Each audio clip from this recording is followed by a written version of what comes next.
दीजिए, जवाब दीजिए। कांग्रेस बोल रही है, जवाब मांग रही है, जवाब दीजिए।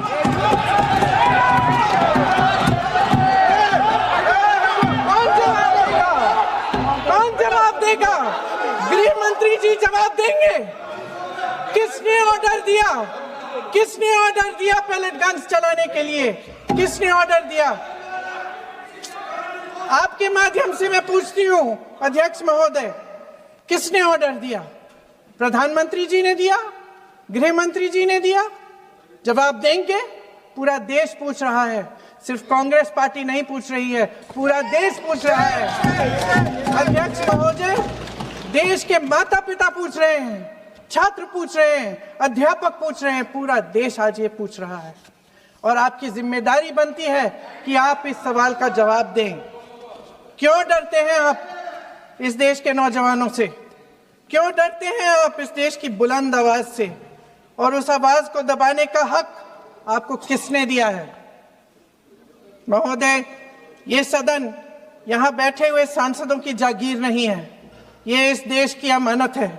यहाँ बैठे हम सब इस देश की जनता, इस देश के युवाओं, बुजुर्गों, गरीबों, अमीरों और सब धर्मों, सब वर्गों के देशवासियों के सेवक हैं। हम उनके प्रतिनिधि हैं और ये सत्ता हमें उन्होंने ही दी है। इस देश का संविधान हमारी सर आंखों पे, इस देश का लोकतंत्र सर्वोपरि है, इसे ध्वस्त करना पाप है। यह करोड़ों जनता हमसे सिर्फ एक चीज मांगती है, जवाबदेही। इंग्लिश में इसे अकाउंटेबिलिटी कहते हैं। हमें सत्ता देकर, हमें यहां तक लाकर सिर्फ उसकी ये गुहार है कि जो हम करें उसकी भलाई के लिए करें, और अगर उनके साथ अन्याय हो तो हम उनके प्रति जवाबदेह बने और उन्हें न्याय दिलवाएं। पिछले दिनों हजारों बच्चे सड़क पर उतरे, उन्होंने अपनी पीड़ा व्यक्त की। गांधी जी के दिखाए हुए रास्ते पर अहिंसा और सत्य को अपने दिलों में रखते हुए, गाते, मुस्कुराते हुए शांतिपूर्वक प्रदर्शन किया। लोकतंत्र के सबसे पवित्र सिद्धांत के तहत उन्होंने अपनी आवाज उठाने का अधिकार कायम किया। ये उस भारत के बच्चे हैं जो गांव में रहते हैं, जो महानगरों में रहते हैं, जो छोटे कस्बों में, छोटे शहरों में रहते हैं, जहां माँ अपने गहने बेच देती है, पिता अपनी जमीन गिरवी रख देता है, एक परिवार अपनी पूरी जिंदगी की कमाई बच्चे के सपने पर खर्च देता है। और अब उन्हीं बच्चों को लगने लगा है कि आज इस देश में मेहनत से ज्यादा बेईमानी मायने रखती है, मेरिट से ज्यादा पैसा मायने रखता है। तब सिर्फ एक छात्र नहीं हारता, उम्मीद हारती है। इन परेशान बच्चों ने अपनी उम्मीदें आपसे साझा की। उनकी मांगे क्या थी?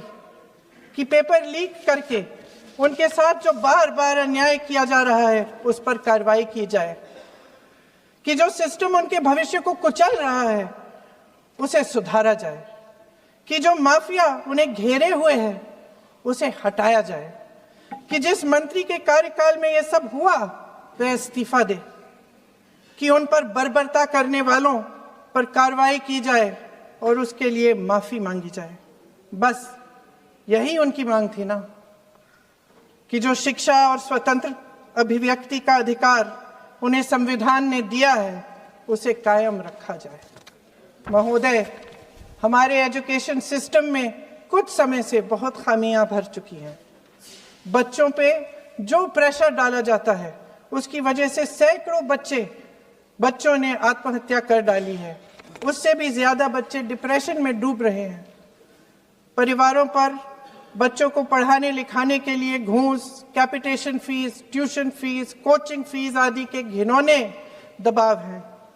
लोन लेने पड़ते हैं, सामान बेचना पड़ता है और उसके बावजूद कोई गारंटी नहीं कि उनके बच्चों के भविष्य मजबूत बन पाएंगे, क्योंकि बेरोजगारी चरम पे है।